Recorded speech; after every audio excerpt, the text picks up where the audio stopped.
Hi, Kimberly. Hi, Miss Anna. How are you? I'm really well. How are you doing, Kimberly? Thanks for making yourself available because there's a bit of a mix-up with the times again. Oh, that's all right.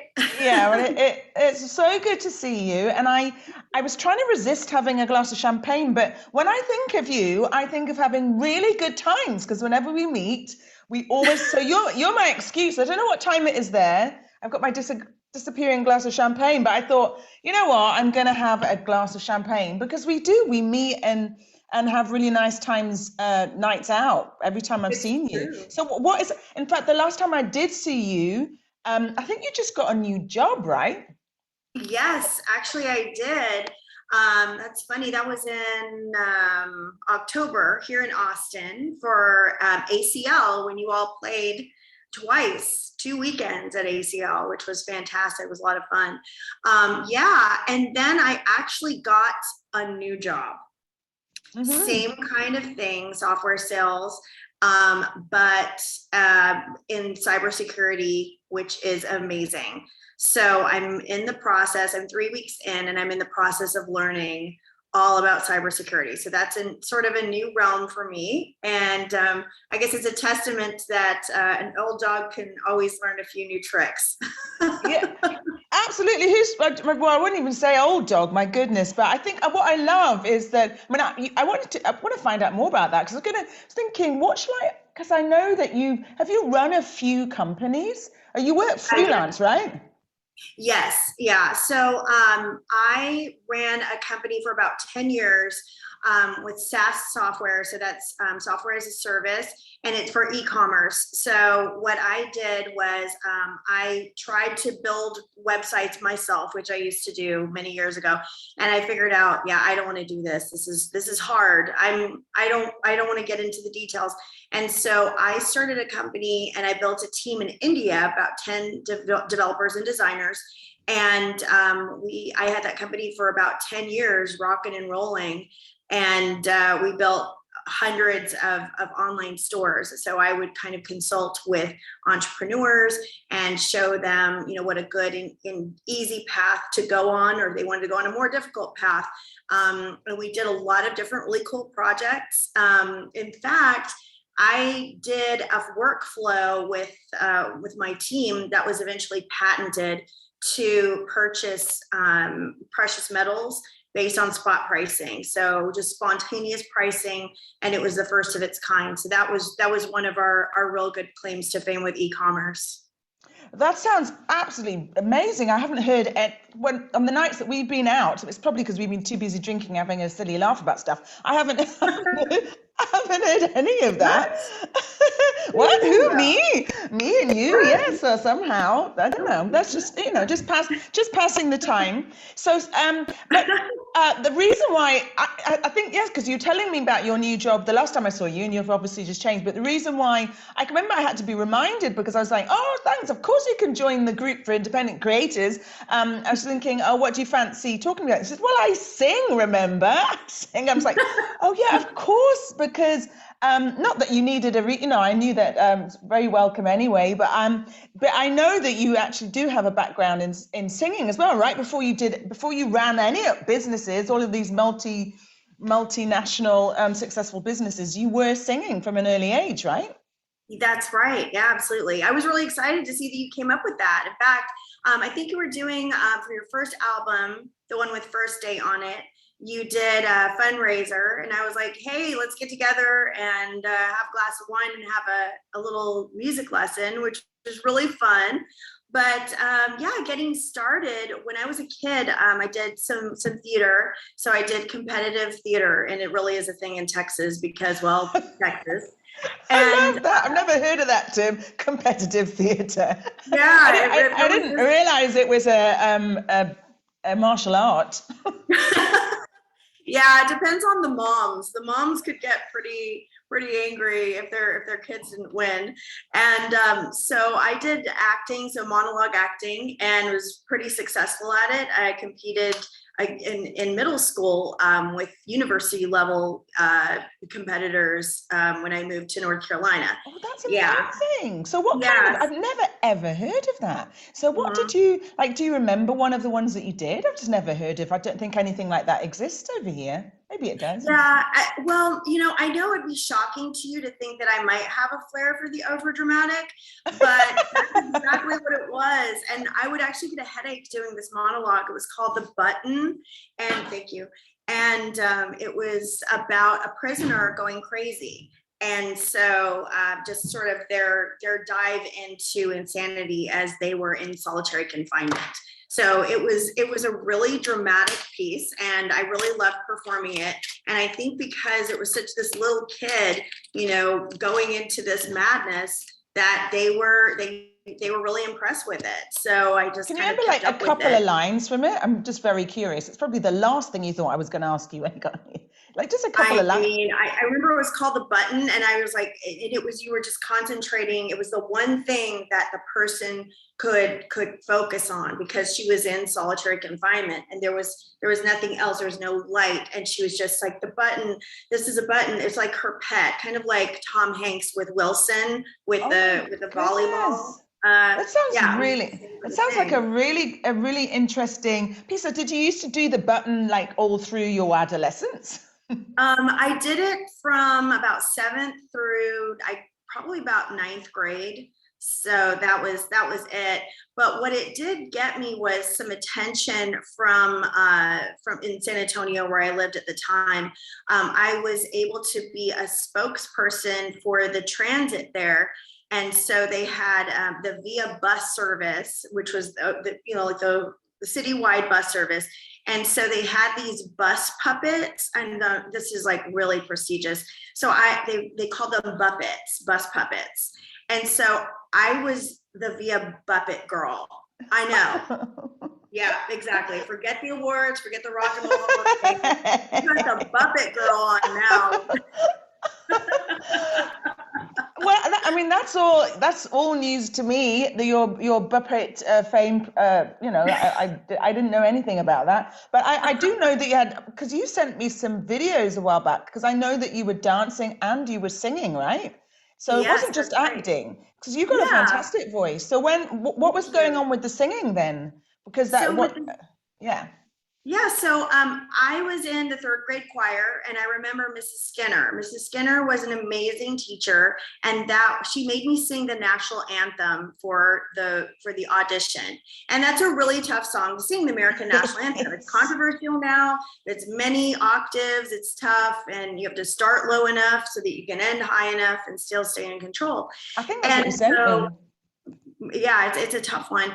And so I didn't do anything with singing except for maybe the shower, or like, with my scissors as a But microphone. you really enjoy it though, right? I love it. So when I was in college, I did karaoke at this bar with a bunch of my friends, and a friend of mine came up to me and said, "Hey, I'm doing an internship with the NBA, the National Basketball Association, the San Antonio Spurs. That's a big team, big winning team. Oh. And do you want to go? They need new Anthem singers." And I was like, okay, sure, because I have no shame. And why not? They're not going to choose me. And so I wouldn't say that. Yeah, so the Alamo Dome was the place where the Spurs played at the time. It's a 60,000 person venue. Oh It's my! huge. It's a full football field.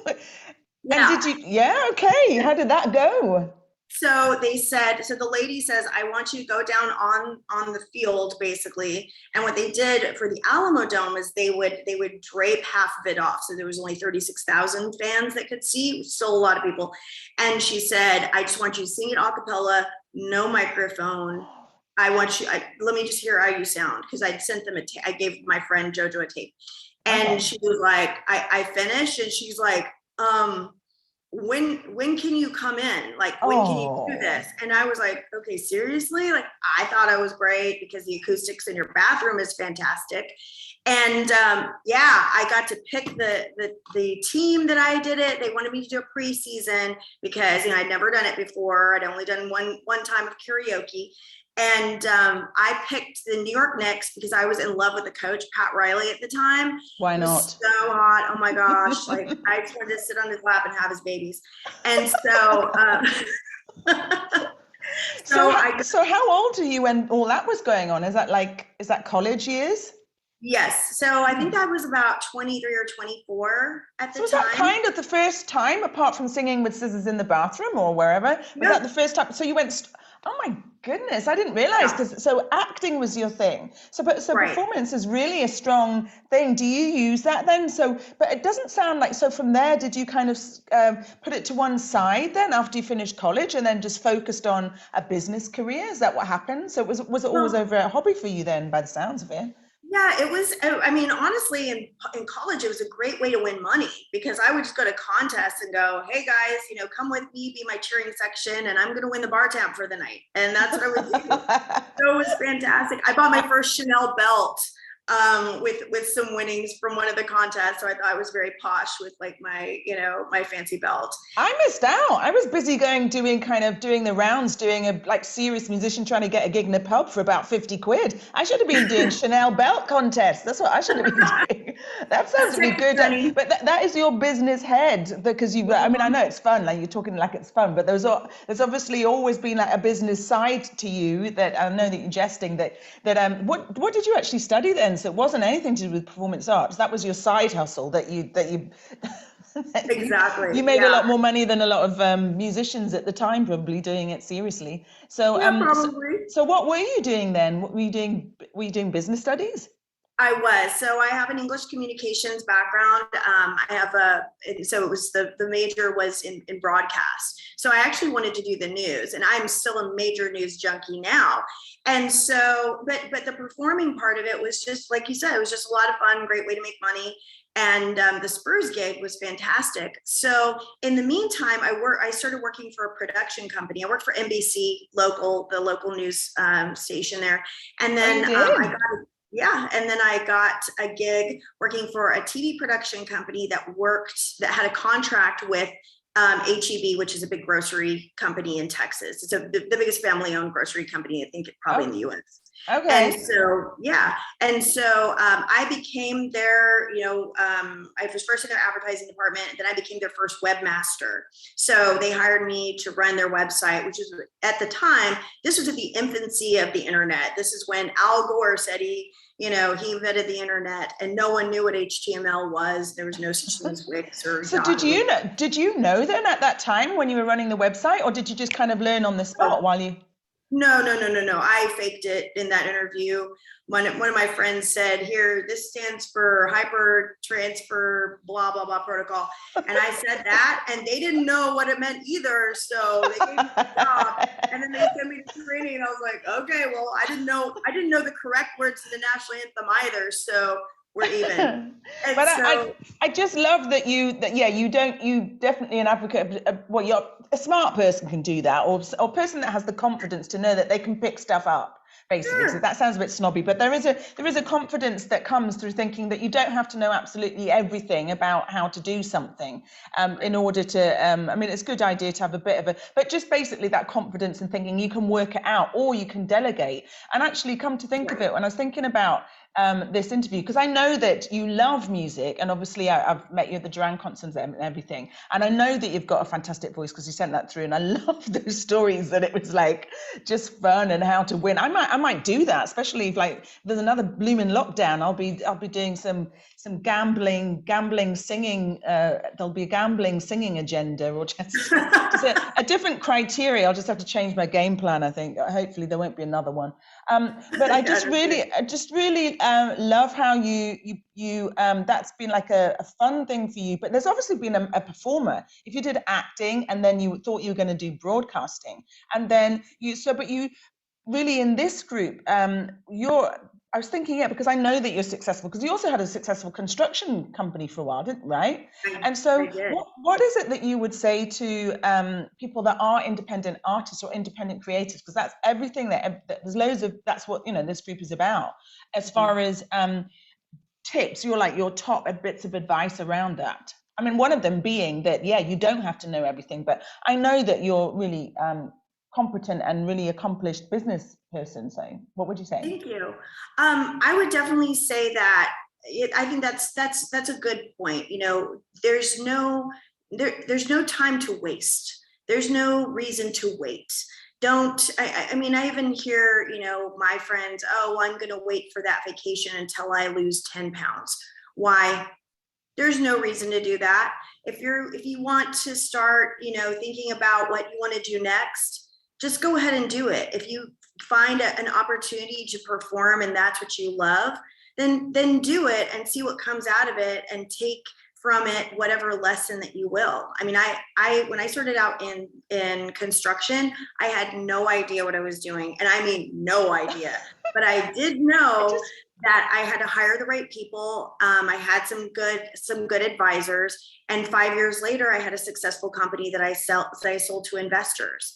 So it is wholly possible to learn what's going to drive you. And at that time, it was financial. With what you were talking about dancing, I took lessons my entire life. When I was little and I was in cheerleading, I know that's shocking. We would pom poms. Shocking. I love a pom pom. I still have them. You better believe it. And so, but my dancing skills, I still have them. And I would say keep up with those skills that, maybe you did something when you were a kid, maybe you played an instrument, maybe you really, enjoyed singing or enjoyed playing the guitar. Maybe that now translates, if you're good at computers, into, music production. Maybe you do stems, maybe you do voiceovers. There's a lot of different opportunities when it comes to performing. And so that's what I've done. I did with singing and dancing, which you asked about earlier. So I was in a group here in Austin.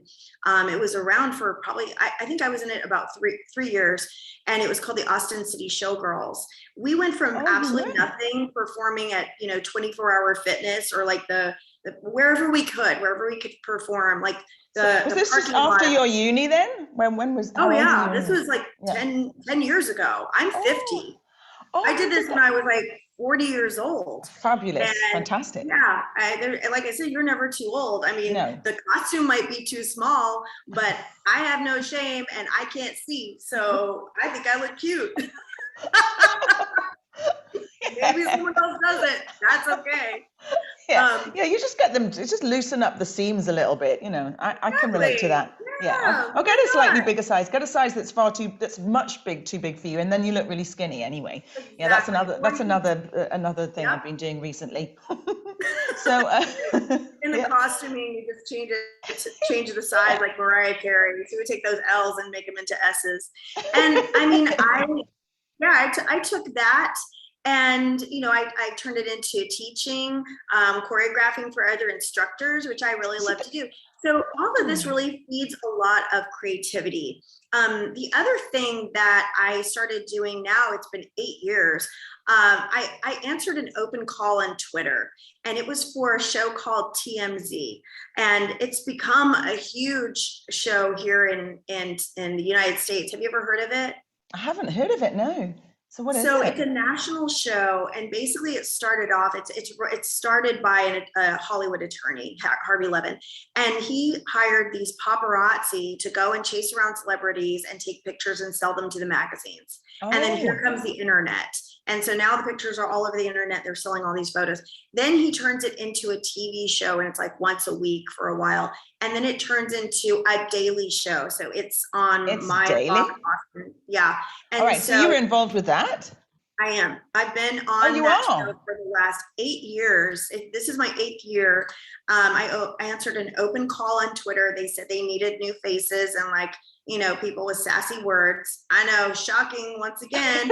I know you're such a shrinking violet. So what do you do on that? I didn't know you did that.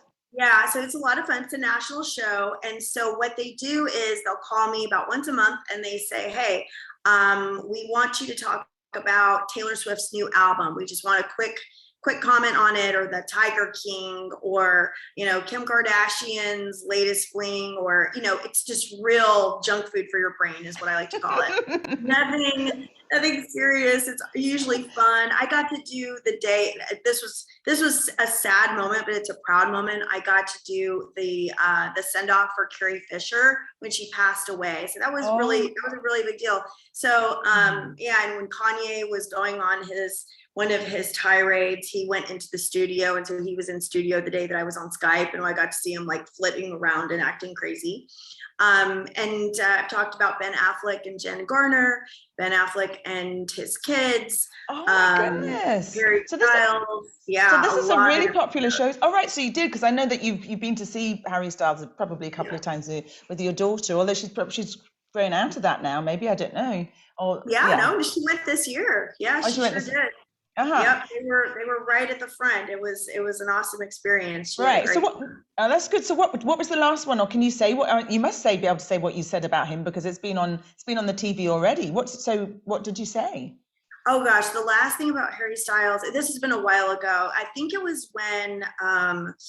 Actually, it was a One Direction. So it was when Zayn and Bella. It was not Bella Hadid. The other one, Gigi Hadid, had their tussle. So that was the kind of domestic violence thing. It was kind of rough. Yeah, so that was sad. I can't remember about Harry Styles though, to be honest. All right, so they're little sound bites, like about 5-10 minutes or something like that, where you do a commentary on something. Just a minute or so, and I usually bring a prop. I usually bring a dog or my cat. Like when we talked about the Tiger King, I have my giant cat with me, and it's just so ridiculous. It's just folly. It's just ridiculous fun. It does sound like a lot of fun. I've never seen them. I mean, that from that to construction to cyber. What is your most? I mean, really, when you start talking about what you do, I just think, is there anything you're not actually doing? Do loads of things. So what's this most recent thing with the cyber thing? So you've moved on from the last. So what is it that you're doing? Is it freelance again then? Or you're your own boss, basically? Yeah, this is for a large public company. I was really excited. We were talking about the news. Broadcast was my first passion, and I guess TMZ can be construed as news because it's celebrity news. And I talked about Obama and Trudeau and a lot, a few other pieces on TMZ. Where I'm really interested now is that this company does. They definitely work for government entities. They, we've got a big election coming up in 22, and of course one in 24. And there's a lot of things that go on internationally with, politics and cyber, hacking, malware, phishing, and all that kind of stuff. So to me, that's really exciting. It's kind of bringing all of the news, the love for news and current events to an actual tool set that can help these entities. And to me, that's kind of coming full circle. So to me, it's very exciting to be able to have these conversations with the businesses that try and help them. So what is it? What did you say? Cyber hacking? What exactly is it that you're doing then? Are you building models for that? Can you just explain a bit more what that is? No, there's people way smarter than me that build. Remember, we go back to the websites. I don't build anything. I just kind of, I talk about it. And I'm like, this is the great thing about it. Right. You find the people that build it. Yeah. You kind of, so you oversee all that. Yeah. So what is it? I find the customers, and then I tell them about how great it is, the things that we're doing and how we've helped similar businesses. And then that kind of helps create the path for them to have the same kinds of solutions and services. So it's more advisory and sales. Which is kind of what you were doing before. And so but I loved the benefits, because you were telling me that you were just back going on holiday, that you're your own boss, and that you're off on holiday. I think the last time I saw you, and that you can be your office from wherever you like. I mean, and that is one of the benefits of, but I think you're just a phenomenal example of an independent creative who's not I know that it was through gambling and all sorts of your relationship with singing or whatever, not just gambling or just earning contests and earning money and just earning the bar for the night. That's just so funny. But also, I mean, just all of your stories they're really fun, and it's really important to keep that fun element. I was reminded of that the other day, because it can feel a little bit serious when you're your own boss and you're trying to do your own stuff. And so I just love that you just say, really, I'm getting a strong sense of you don't have to know everything before you get started. And it doesn't, I'm not calling you stupid here, reverse, but I'm inspired by the fact that you've said, just being honest about the fact that you really don't to get started. And that's really inspiring, I think, for anyone that's an independent creator trying to do their thing, because we can get overwhelmed thinking that you have got to know absolutely everything. And it can be just as much about what you delegate and what you outsource, right? 100%. And that's actually that's a good segue into what I wanted to mention. My next thing that I'm working on, because I have the cybersecurity job, and that's great, and these really good bills, is doing content creation. So I've learned how to do podcasting, and I've got all the podcasting equipment, and we all know I love to talk. And so my next thing is to start a podcast. And that's going to be fabulous. tie it into, I got a distribution deal with an Italian brands distributor. And so I can sell like Prada, Gucci, Guess, Balenciaga, all of these fun brands. I know they're fantastic at a discount. So I'm really excited about that. All the stuff is authentic. It's coming straight from Italy. And so it's going to be fabulous. Yeah. And so speaking back to, hiring people to help you along with things, a little bit of an investment to allow you to clear your mind of the details of running the business, doing the paperwork and all that kind of stuff. If you're able to set that up and have some trusted people behind you helping to get you through those roadblocks, then you're able to really clear your plate for the creative, for the ability to sit down with Anna on a Wednesday or whatever day this is, Thursday, Blursday, and chat about it just, on the fly, or to enjoy my purse vodka. Oh, you got your purse vodka? Oh, good. I'm glad you got it. Is it too early then? Because I've been politely trying not to have this drink. No, right. Okay.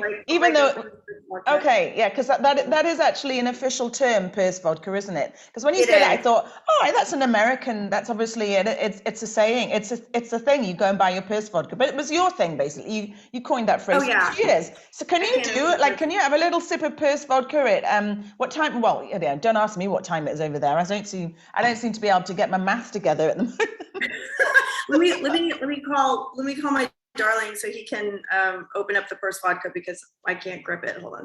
Oh, all right. Okay. I'm still going to be patient, and I won't have that sitting there, that champagne. But like I said, every time I've met you, we've just had a really good time, and there seems to have been a little drink involved, and it just felt really strange not having something to drink. It just felt like that's not okay. You need to enjoy. Just stay hydrated.